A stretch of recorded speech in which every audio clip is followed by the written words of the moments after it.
Hi again then guys, and welcome to the 68th episode of Days Gone By on Gran Turismo 6 for the moment in particular, and this vehicle kind of naturally follows on from last week's vehicle, the Honda S800.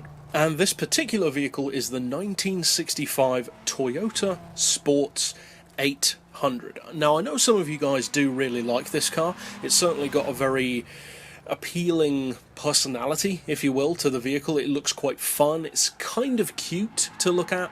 Obviously it's super small, super light, but the question is, in a similar way to the Honda S vehicles, the S500, S600, S800, and plenty of other classic small sports cars as well, Mini Marcos for instance, is it a good performance car? Because they can very easily fall into this tendency of having a PP level which is just too high for its own good.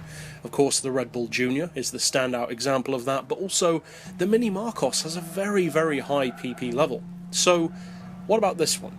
Well, as the name suggests, it's running around an 800cc motor. It's actually 790. You can turbocharge that engine up to 163 horsepower.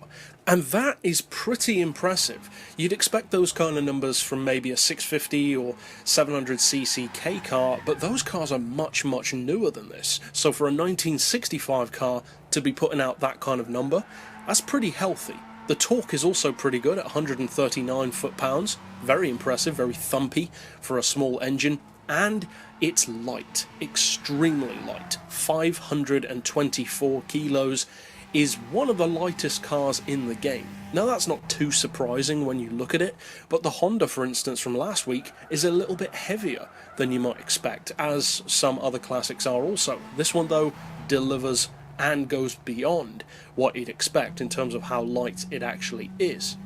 And thanks to the fact that that weight is so low and the power is pretty impressive, the horsepower per tonne on this vehicle is really good. 311 is decent sports car territory, so for a super small, super lightweight classic, that's good. As I said before, that's a healthy number to be working with, it really is. So how high is the PP level? Well, of course, if you look down in the description you could see it already, but it actually nestles up to 494 in fully tuned form. So it's not even a 500 PP vehicle. That's pretty good. Now, when you combine all of those numbers into a package that is under 500 PP, you could potentially create yourself something of a track weapon, especially when the price on this car is only 32,000 credits. That's fantastic value. Obviously, it's not a premium vehicle, many of the classics aren't, but just for a classic in general, that's a good price on Gran Turismo, especially a classic sports car. So for 32 grand, you've got good numbers, a genuinely usable PP level for racing online or in seasonals. So does it actually live up to those numbers? Well, I have to say it really does.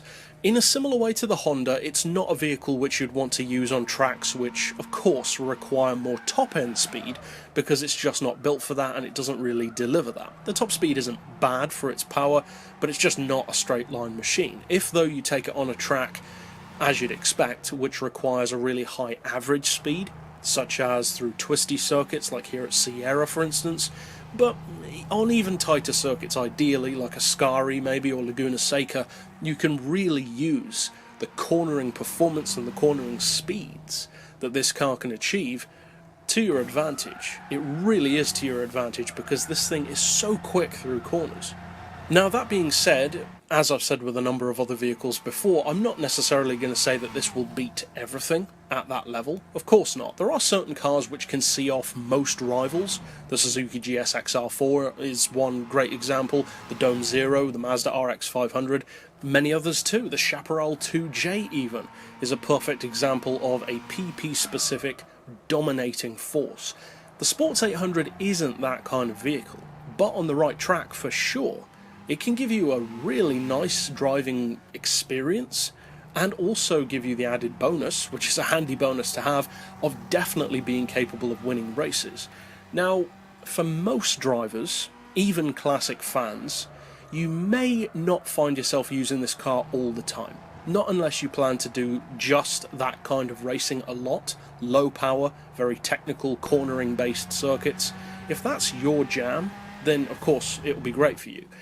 For most of us, though, that's not really the case. We tend to go for a mix of a number of different track styles, car styles, so in that grand scheme of things, you probably won't use this car all the time, but it definitely has use for seasonal events, and the fact that you can get so much performance out of such a tiny amount of power means that for lower PP levels like 475, 450 or even lower, it's still a useful car.